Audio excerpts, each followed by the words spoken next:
Hi everybody, Stefan Moleneux from Freedom Main Radio. I hope you're doing well. This is the truth about slavery. Now, why are we even going to talk about such an ancient and evil institution? Well, we really don't understand the history of slavery. We cannot identify its causes, and we therefore have a very tough time fighting its echoes and remnants in the here and now. And I would really like to make the case that we can put an end to human slavery once and for all. But first of all, we have to understand what it is and where it came from. So let's dive in, shall we? Thank you so much for your time. So the history of slavery. Slavery is an ancient institution common to all cultures throughout history up until the 19th century, and in many places into the 20th and 21st century. How did you become a slave? Well, you became an insolvent debtor, ran out of money. You were sold into slavery by your parents, or you were born to slave parents a lot of times, or you were captured through kidnapping by slave raiders and pirates, particularly the Barbary Coast. Slave dealing was an accepted way of life throughout all of human history, fully established in all societies, unopposed by religion, in fact, almost always supported by religion. Christians supported slavery through the Old Testament. Muslims supported slavery explicitly, and Jews supported slavery, ran a lot of the slave trade. Now, a lot of the slaves in the world throughout history were white people or Europeans. In fact, the very word slave comes from Slav, or people of Eastern Europe. Now, the people from Eastern Europe, the reason why Slav became slave was because for thousands of years they were subjected to every conqueror who swept through the region: Celts, Greeks, Romans, barbarians, or the Conans. The ancient Greeks, who a lot of Westerners get culture, art, music, and philosophy from, were utterly dependent on slavery. Plato's Republic, one of the first blueprints for fascistic totalitarianism in the history of the world, was firmly based on slave labor. Plato himself said that owning 50 or more slaves represented the possessions of a wealthy man. Under Roman law, rebellions against your slave owners were kind of discouraged. So if your slave owner was ever found killed, all of the slaves, all of you would be put to death. There was one Roman slave owner who was found murdered, and 400 of his slaves were put to death. So a little tough to get out of the institution. 0 AD, or when Christ was born, half of the population of the Roman Empire was slaves. 3/4 of the population of Athens were slaves. Now, not really known very often, up to 1/2 or more of the arrivals in the American colonies early on were white slaves. We'll get into that a little bit later. They were slaves for life. Generally, the slavery was hereditary. Some of them were called indentured servants, so they would sign up or be kidnapped and sold into bondage. Yet these contracts were generally extended at will. Nobody was really there to enforce them. It was rare in America to own slaves. At the very peak of black slavery in America, only 6% of Southern whites owned slaves. This, of course, would be the richest 6%, and we'll get into how they used the state to maintain slavery in a few minutes. So if you include all the white people in the North at the very height of slavery, only 1.4% of white Americans owned black slaves. Monstrous, immoral. That was the truly evil 1% of the day. Slavery was, of course, indigenous to African and Arab countries before it made its way to Europe. Slavery was widely practiced by the tribes of American Indians long before Columbus came to the New World. Ethiopia had slavery until 1942, Saudi Arabia until 1962, Peru until 68, India until 76, and Mauritania until 1980. Also coming a tad late to the anti-slavery party was the Catholic Church, because certain passages in the Old Testament sanctioned slavery. The New Testament didn't give any clear teachings to abolish it. In 1965, the Second Vatican Council declared without qualification that slavery was an infamy that dishonored the Creator and was a poison in society. To be fair, Christians, theologians mostly followed St. Augustine in arguing that slaves should be treated well, and they did discourage the owning of Christian slaves. Blacks owned slaves. Even in America, according to the United States Census of 1830, in just the one town of Charleston, South Carolina, 407 black Americans owned slaves themselves. One study has concluded that 28% of free blacks owned slaves, which is far higher than the free whites who owned slaves. It was a lot of a class thing.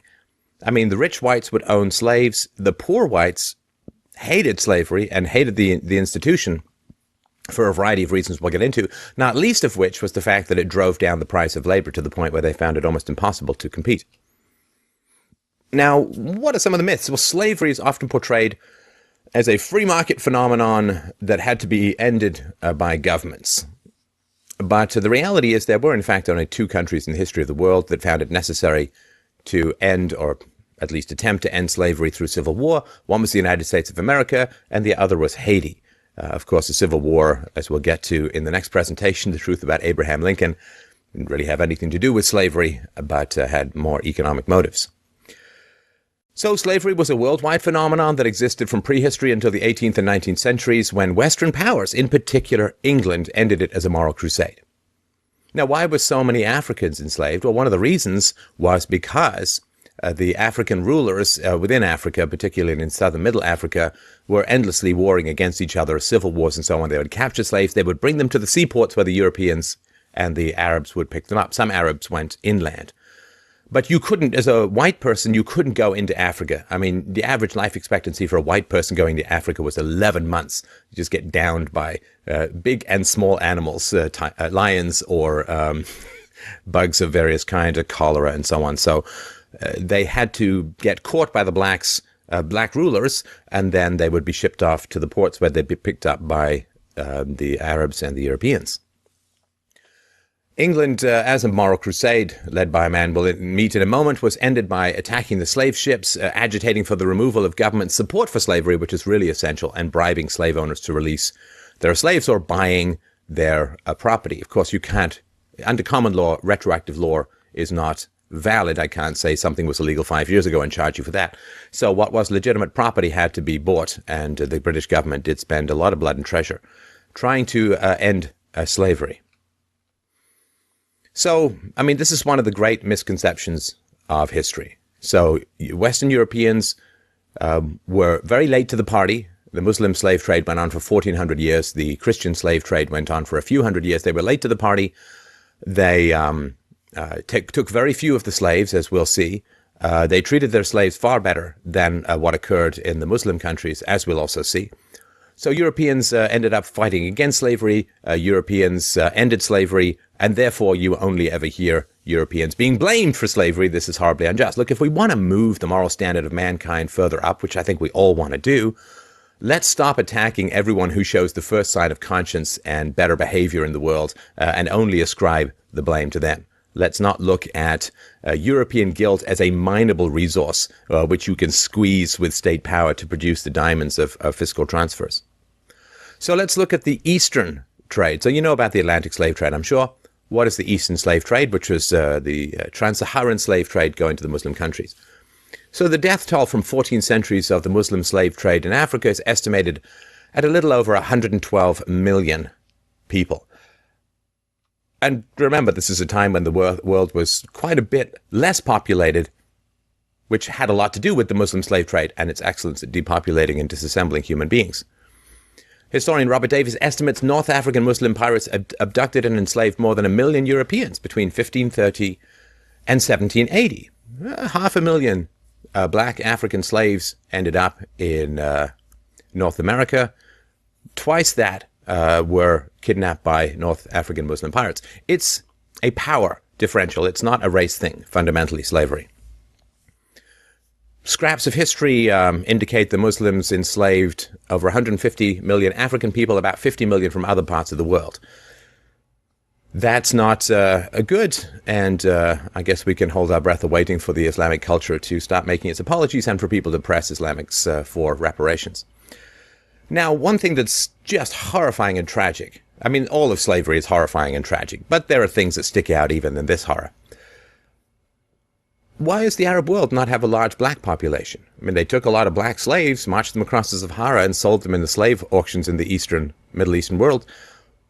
Why? America's got a big black population. South America has a big black population as a result of slavery. Why aren't there any really in the Middle East? Well, historian Bernard Lewis provides an answer. Quote, "One reason is obviously the high population of eunuchs among black males entering the Islamic lands. Another is the high death rate and low birth rate among black slaves in North Africa and the Middle East.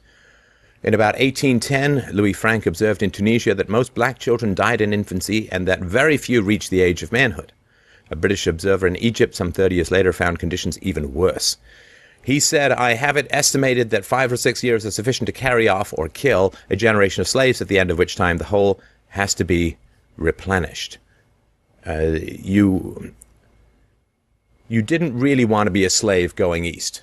If you had to choose, you'd want to be going west. North African Muslim pirates raided European coastal towns and villages from all the way down in Sicily, all the way up to Cornwall, as well as European ships for about 300 years, enslaved over 1 million Europeans, including many American seamen. Some say it's 1.5 million. Christopher Hitchens points out how many know that perhaps 1.5 million Europeans and Americans were enslaved in Islamic North Africa between 1530 and 1780. What are the people of the town of Baltimore in Ireland, all carried off by corsair raiders in a single night? It doesn't fit the narrative, right? The narrative says that it's a race issue. It's a state and power issue, which I'm going to make the case for. These ghastly slave raiding practices of the Muslim pirates had a huge effect on particularly the coastal regions of Europe. France and England and Spain lost thousands of ships, devastated their seaborne trade, retarded the growth of the economy. Long stretches of the coast in Spain and Italy were almost completely abandoned until the 19th century. The fishing industry was virtually devastated, which of course led to starvation throughout certain parts of Western Europe. Well, Christians did come, tragically, to the party. Islam dominated the slave trade from the 7th to the 15th century, but between 1519 and 1815, Europe also joined in the trade in human flesh. Interestingly enough, it was the European nations who had suffered most at the hands of the Muslim slave raiders and under centuries of Muslim military occupation, such as Spain and Portugal, who dominated the European slave trade. It was the enemies of the Reformation who brought Europe into the slave trade. The Reformation was a 16th century movement led by Martin Luther, who tried to get the Bible translated into the vernacular, into the common tongue of the people, and gave them copies of the Bible, allowed them to come to their own conclusions, shattered the unity of Christendom under the Catholic popes and the Catholic Church into Calvinists, Zwinglians, Anabaptists, Lutherans, and so on, thus provoking a century or two of vicious religious civil war, resulting in the separation of church and state for the mere survival of European civilization. So Martin Luther defied Charles V by saying, "My conscience is captive to the word of God. Here I stand. I can do no other." So the Holy Roman Empire, which was in reality neither holy nor Roman nor an empire, authorized Europe's involvement in the slave trade in 1519. Britain's involvement in slavery was at first authorized in 1631 by the delightful King Charles I, who was executed by Parliament. His son Charles II reintroduced it by royal charter in 1672. Popes were very keen on slavery. One pope even rode around in a giant boat rowed by slaves. So it was not a great bulwark against religion. The destinations are surprising because generally you hear about black slavery in America. According to the Slave Trade by Hugh Thomas, 4 million slaves went to Portuguese-controlled Brazil. It's over 35% of the Atlantic slave trade. 2.5 million to the Spanish nations of South and Central America, which is 22%. Just under 18% to the British West Indies, mostly Jamaica. 14% of them went to French West Indies, and 500,000, 4.4% to the Dutch West Indies, and 500,000 slaves, black slaves generally, went to North America, 4.4% of the entire slave trade. I don't see a lot of people trying to give Brazil a hard time, although Brazil ended slavery in the 1880s, much later. So here's a chart. You can just look at this to see where the enslaved Africans were sent from 1500 to 1870. It's a very small amount went to British North America. So how did this end? Well, William Wilberforce, the least ghetto name in history, on Sunday, October 28th, he wrote in his diary, "God Almighty has set before me 2 great objects, the suppression of the slave trade and the reformation of society." For the rest of his life, he dedicated his life as a member of Parliament to opposing the slave trade and working for the abolition of slavery throughout the British Empire. On February the 22nd, 1807, 20 years after he first began his crusade and in the middle of Britain's war with France, Wilberforce and his team's labors were rewarded with victory by an overwhelming 283 votes, 4 to 16 against. The motion to abolish the slave trade was carried in the House of Commons. In 1809, The British government mobilized its navy to search suspected slave ships, even foreign vessels on the high seas. At the height of the British Empire, it covered a third of the globe. The British Navy was the undisputed king of the waters. One of the tragic effects was that when a slave ship would see a British corsair coming up to it, they would generally kill the slaves and dump the bodies overboard so they wouldn't be found to be slavers. In 1810, the British Parliament declared slave trading a felony punishable by 14 years hard labor. In 1814, the British representative at the Congress of Vienna insisted on the abolition of the slave trade being included in the international treaty. The treaty was signed by all the European powers on June 9th, 1815. In 1825, Britain passed a law making slave trading punishable by death. 3 days before William Wilberforce died by an act of Parliament in 1833, the British abolished slavery itself, setting all 700,000 slaves in British overseas territories free. Wilberforce's lifetime campaign of 59 years was now fully successful. He said, shortly before he died, "Thank God that I've witnessed the day in which England is willing to give 20 million pounds sterling for the abolition of slavery." A moral hero of mankind. Did you ever hear his name? Of course not. Does not fit the narrative and does not serve the powers that be, which we will get to. Now, one of the great tragedies of ending the Atlantic slave trade wasn't like the number of slaves captured in Africa or other places diminished. They just they took more of the slaves from Africa and sent them over the Sahara. Missionary explorer David Livingstone wrote graphic descriptions of the ravages of the East African slave trade. He wrote this: 2 of the women had been shot the day before for attempting to untie their thongs. That would be these arm thongs, not the butt floss bikini thongs. One woman had her infant's brains knocked out because she could not carry her load and it. And a man was dispatched, i.e. killed, with an axe because he had broken down with fatigue. Those taken out of the country are but a very small section of the sufferers. We never realized the atrocious nature of the traffic until we saw it at the fountainhead. There, truly, Satan has his seat. Besides those actually captured, thousands are killed and die of their wounds and famine. Driven from their villages by the internecine war waged for slaves with their own clansmen and neighbors, slain by the lust of gain, which is stimulated, be it remembered always, by the slave purchases of Cuba and elsewhere. The Trans-Sahara slave trade was truly appalling.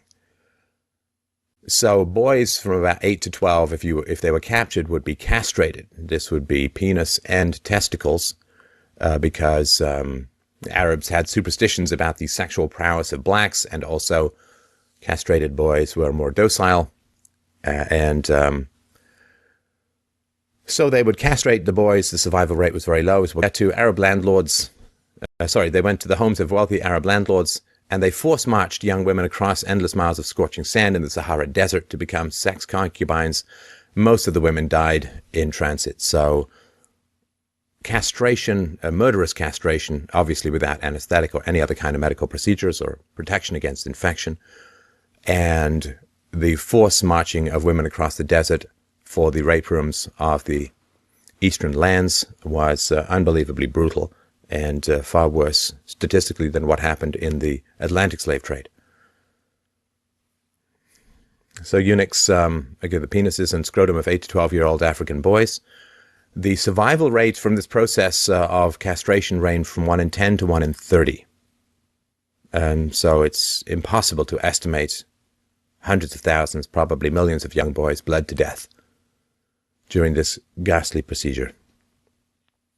And in diminishing or eliminating the Atlantic slave trade, more boys went that direction rather than to the relatively safer lands in North and South America.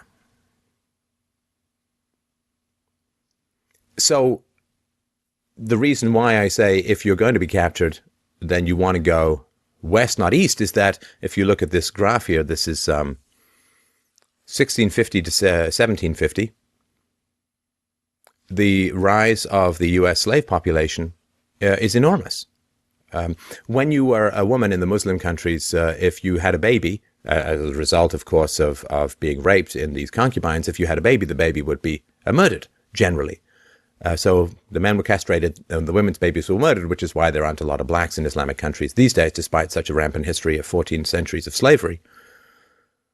But early you can see that the U.S. slave population is increasing. Slaves could marry and were encouraged to have children and so on.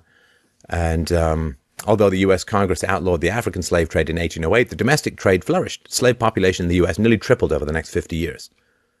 It doesn't make slavery moral, of course, a completely evil institution, but it makes it much more survivable in the Americas.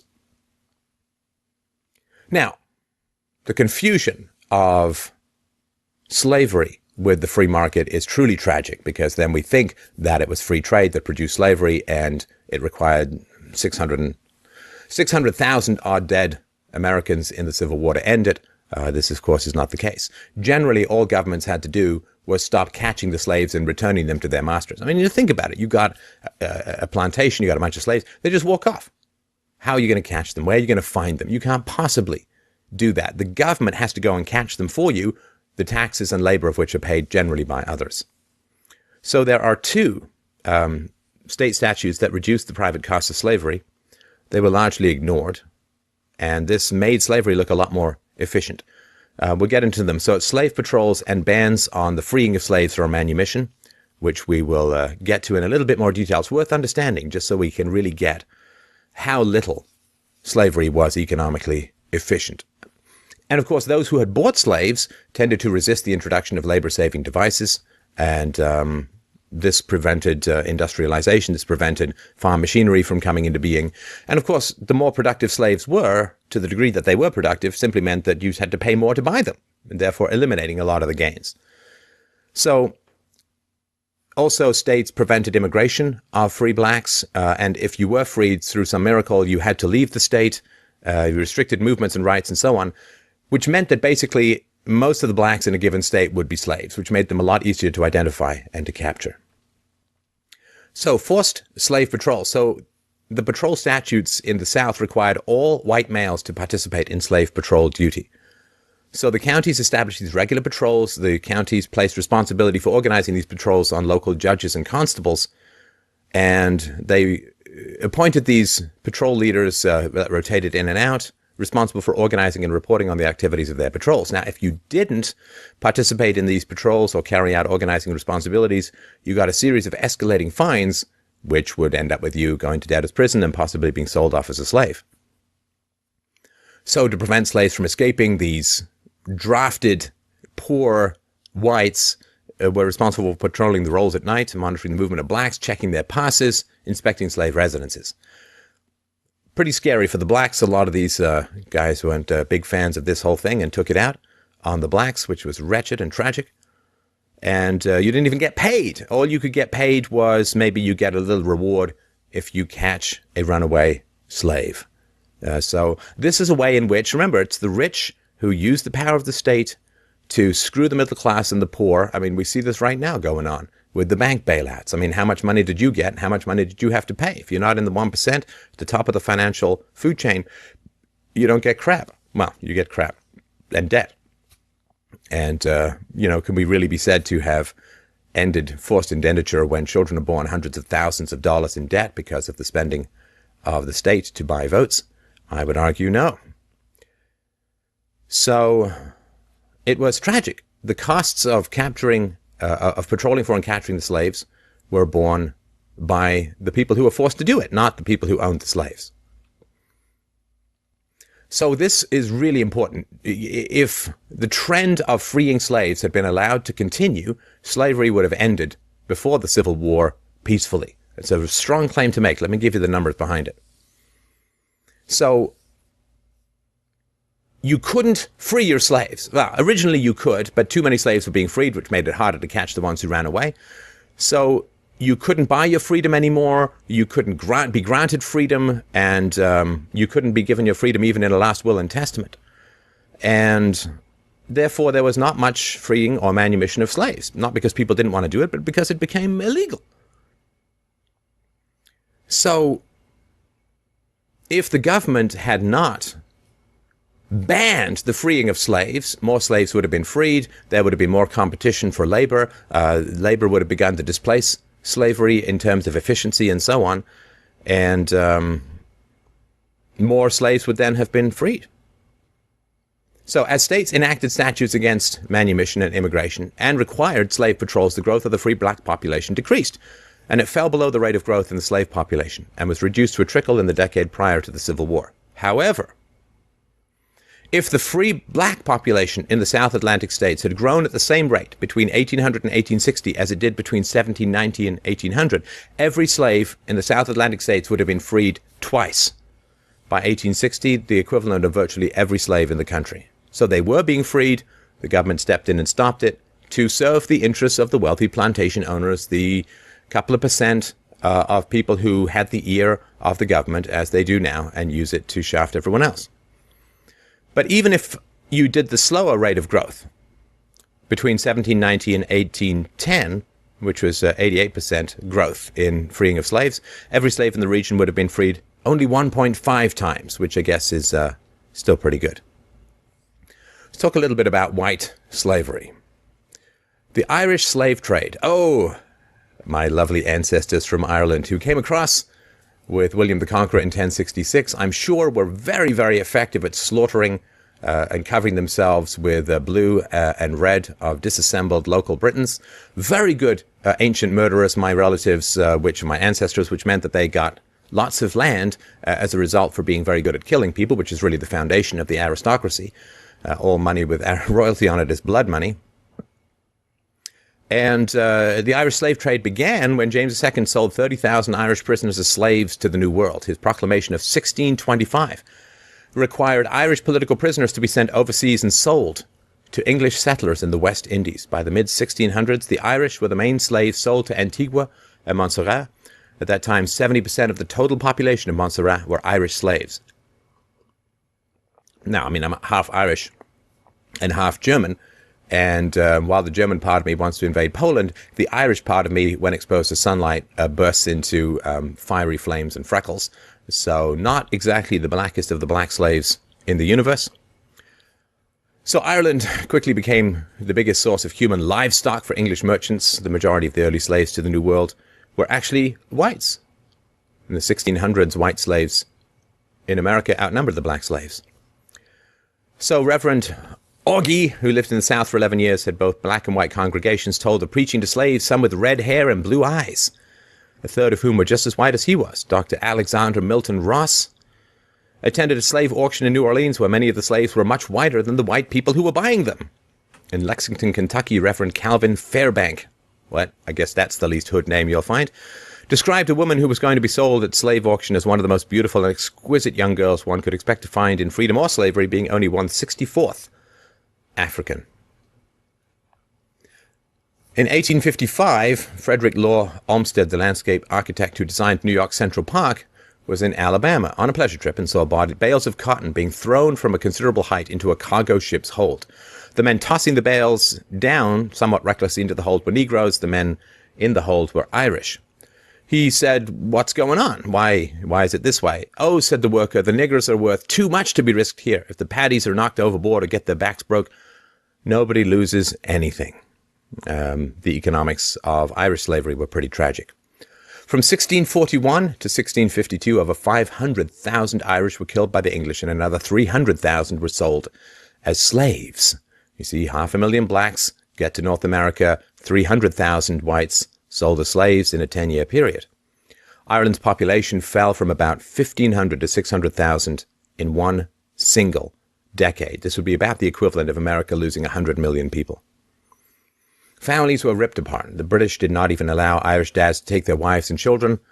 Across the Atlantic, this led to a helpless population of homeless women and children. What would the English do with those helpless women and children? Oh, let's auction them off as well, as additional slaves. Oh, the British.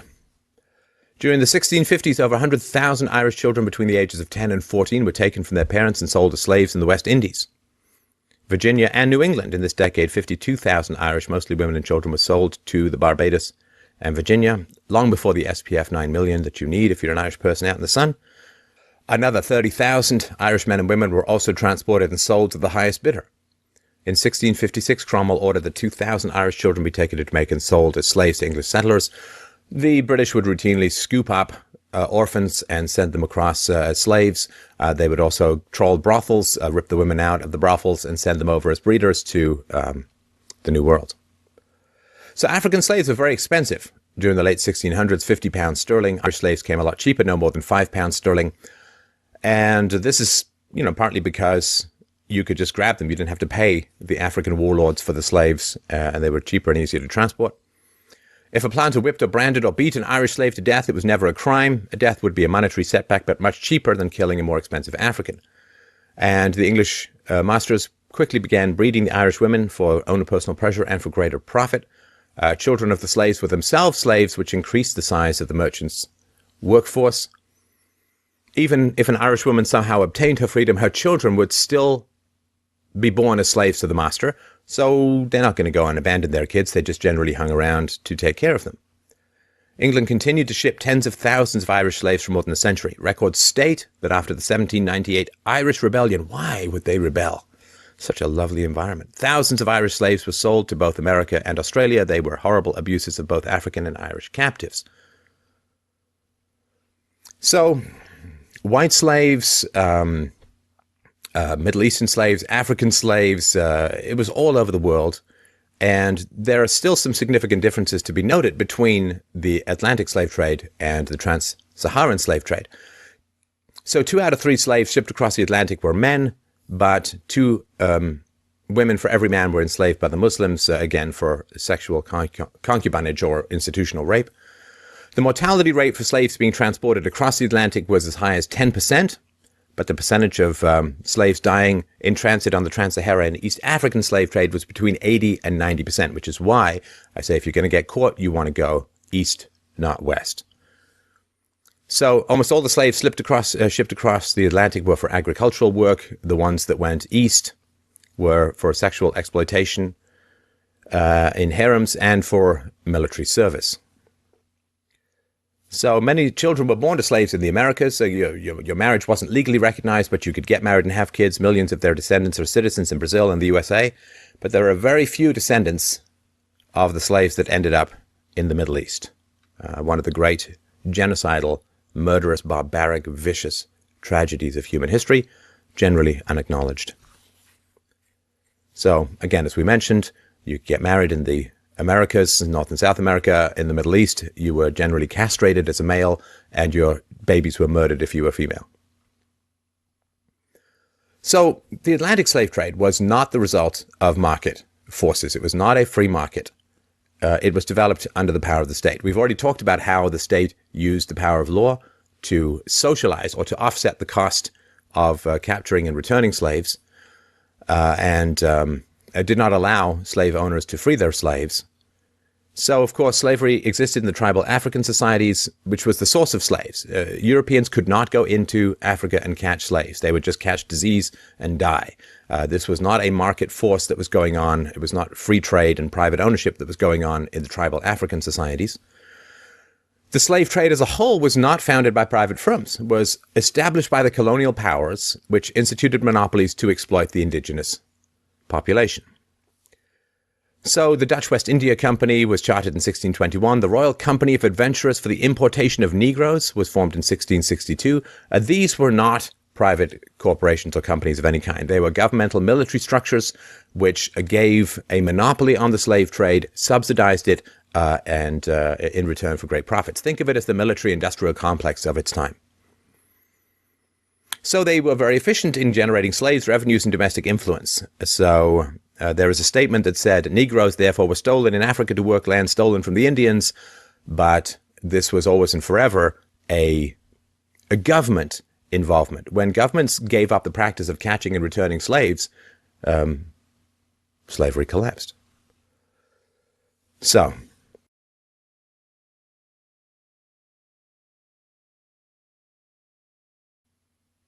let's understand what slavery is. Slavery is the 100% ownership of the products of somebody's labor in a non-voluntary, right? So a non-voluntary environment. So if I go to work at a restaurant, they'll take some portion of my salary. They built the restaurant. They do the advertising. They heat it. But I take some portion of the profits for my salary. It's voluntary. When you force someone to hand over 100% of their earnings, that is pure slavery. What percentage of your earnings are forced over at the hands of the state? See, we really haven't fundamentally outgrown it as an institution.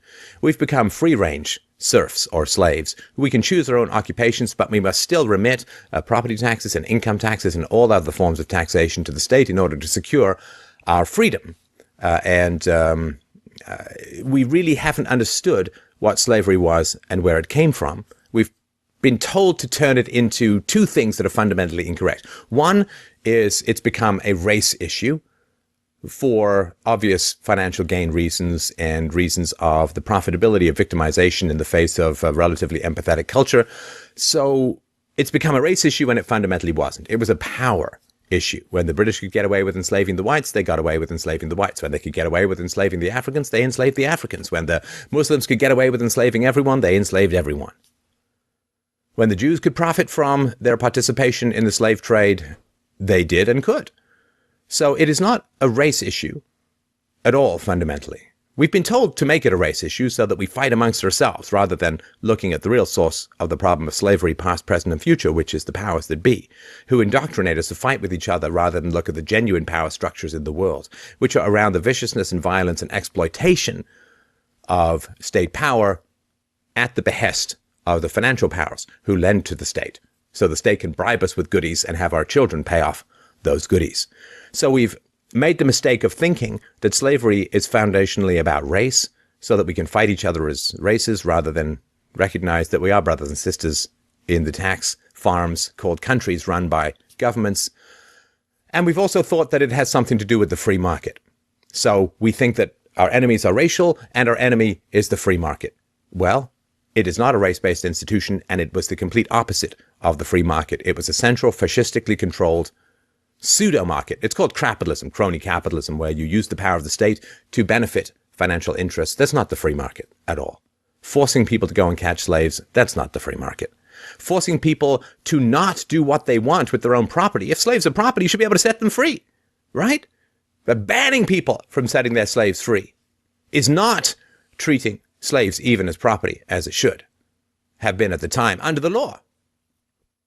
Because that would have been a way of peacefully ending slavery by making slavery diminish out of the guilty generosity of the slave owners, particularly on their deathbeds when they would set slaves free. So it is completely wretched for us to misunderstand what slavery was, who the cause was. Financial interests using the power of the state to exploit the resources. Now, the resources are money. The resources are the environment. In the past, the resources included human beings. But the idea that one race is guilty of slavery and owes reparations is like saying you and I owe reparations for the bailouts that were handed to the bankers, to the banksters. Of course not. We didn't like them, those bailouts. We would have resisted them if we could, but the money is taken from us at gunpoint. Well, the facilitation of slavery, the violent power of the state which made slavery possible and sustained its continuance, was imposed upon both whites and blacks and mulattoes and Chinese and Irish and you name it. It was imposed upon them against their will. Just as the national debt is imposed upon your children against their will. Just as bank bailouts are imposed on you against your will. All we should do is band together to recognize the great owners of mankind are the political and financial and military powers of the world. When we see that, when we see the slavery in a diminished way that continues, well then we have a chance at real freedom.